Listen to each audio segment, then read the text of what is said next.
Assalamualaikum warahmatullahi wabarakatuh. Perkenalkan, nama saya Nur Afni, mahasiswi dari Poltekkes Kemenkes Palu dengan akhir NIM 4046. Di sini saya akan menjelaskan hasil jawaban UTS Bahasa Indonesia saya.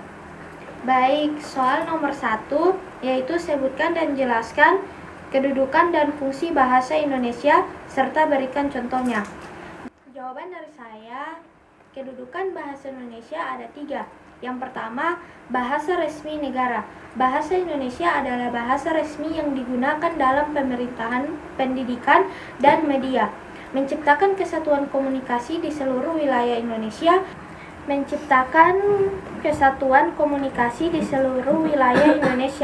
Yang memiliki beragam bahasa daerah. Contohnya, dokumen resmi, undang-undang, dan kebijakan pemerintah ditulis dalam bahasa Indonesia. Yang kedua, bahasa pengantar pendidikan. Bahasa pengantar di sekolah dari tingkat dasar. Yang kedua, bahasa pengantar pendidikan. Bahasa pengantar di sekolah dari tingkat dasar hingga perguruan tinggi. Hal ini membantu siswa dari berbagai latar belakang bahasa untuk memahami materi pelajaran dengan baik. Contohnya, buku pelajaran, ujian, dan kuliah disampaikan dalam bahasa Indonesia. Yang ketiga, bahasa kebudayaan. Bahasa Indonesia menjadi sarana untuk melestarikan dan mengembangkan budaya Indonesia melalui bahasa, tradisi, sastra, dan seni dapat disampaikan dan diwariskan. Contohnya, karya sastra seperti puisi, novel, dan drama ditulis dalam bahasa Indonesia. Yang selanjutnya, fungsi bahasa Indonesia. Fungsi bahasa Indonesia dibagi menjadi 3. Fungsi komunikatif. Bahasa Indonesia berfungsi sebagai alat komunikasi antar individu dan antar kelompok, baik dalam konteks formal dan informal. Contohnya, berbicara dalam pertemuan resmi, diskusi kelas, atau percakapan sehari-hari.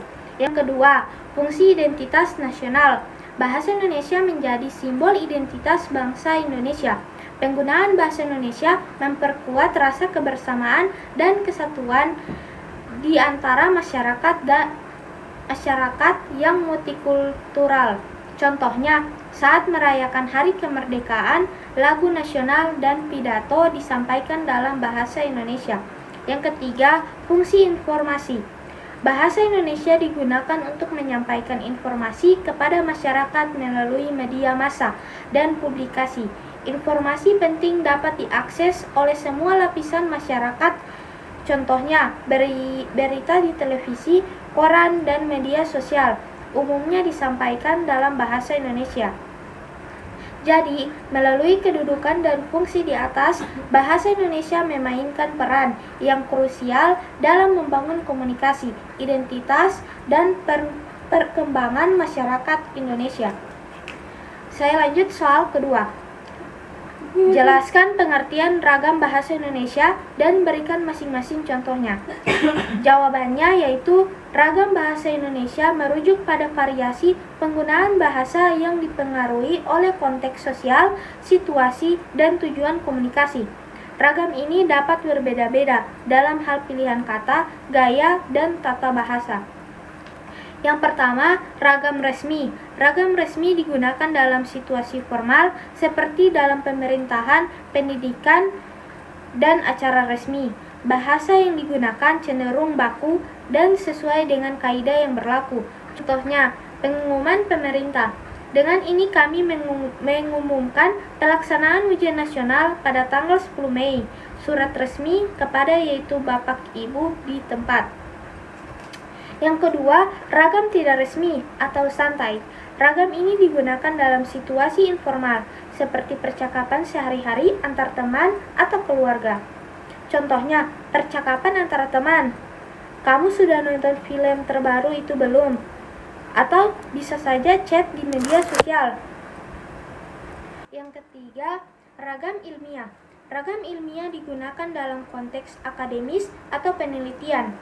Bahasa yang digunakan cenderung teknis dan mendukung istilah khusus sesuai dengan bidang keilmuan.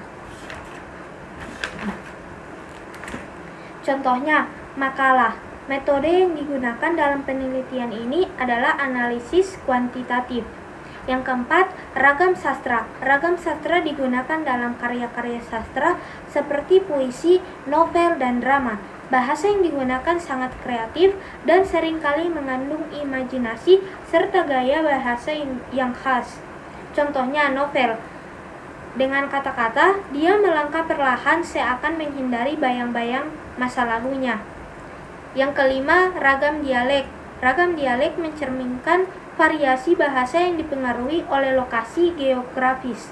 Ini termasuk perbedaan dalam kosakata dan tata bahasa. Contohnya, dialek Betawi. Gue mau pergi ke pasar, mau beli sayur. Dengan adanya ragam bahasa ini, komunikasi dalam bahasa Indonesia menjadi lebih kaya, akan beragam, memungkinkan penyesuaian dengan konteks yang berbeda-beda. Saya lanjut soal nomor 3.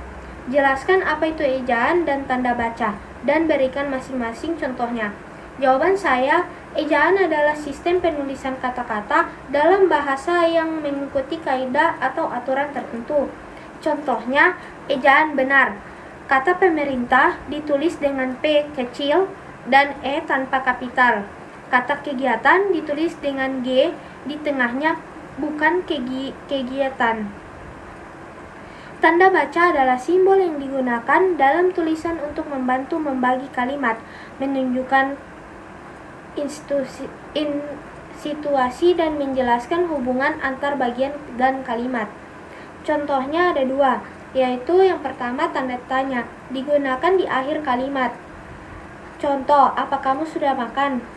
Yang kedua, tanda seru, menunjukkan perasaan kuat atau perintah. Contoh, awas jalan licin.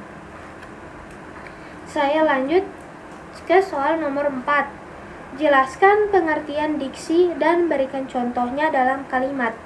Jawaban saya, diksi adalah pilihan kata yang digunakan oleh seseorang dalam berbicara atau menulis.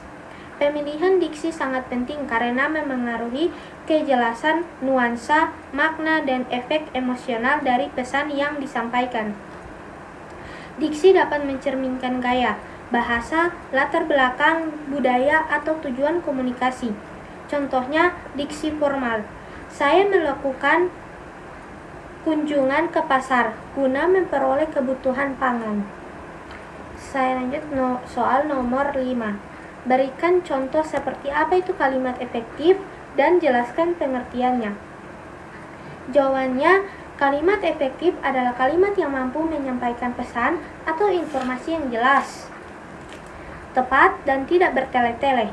Kalimat ini harus mudah dipahami oleh pembaca atau pendengar serta sesuai dengan kaidah tata bahasa. Contohnya, sesudah. Kami harus bekerja sama dengan memanfaatkan waktu dengan baik agar tugas ini selesai sesuai harapan.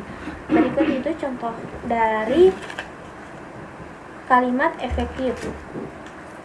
Saya lanjut soal ke terakhir, yaitu soal nomor 6. Jelaskan pengertian paragraf dan jelaskan pula pengertian paragraf deskripsi, eksposisi, narasi, argumentasi, dan persuasi. Sedikit penjelasan dari saya, paragraf adalah kumpulan kalimat yang saling berkaitan dan membentuk satu kesatuan gagasan atau ide. Paragraf biasanya terdiri dari kalimat utama yang menyampaikan gagasan pokok, serta kalimat penjelas yang mendukung atau memperjelas gagasan utama tersebut.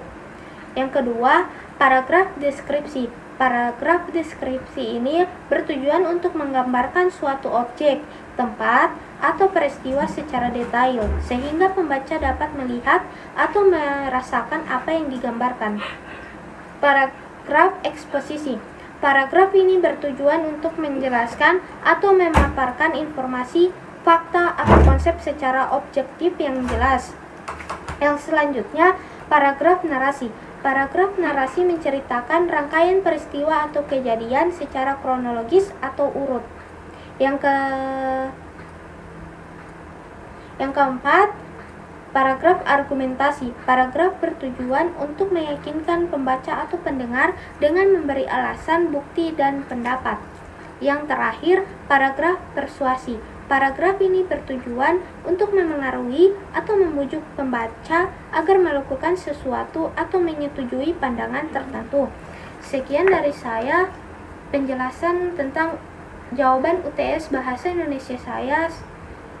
Saya mahasiswi Poltekkes Kemenkes Palu atas nama Nur Afni dengan akhir NIM 4046 pamit undur diri. Sekian dari saya. Wassalamualaikum warahmatullahi wabarakatuh. Terima kasih.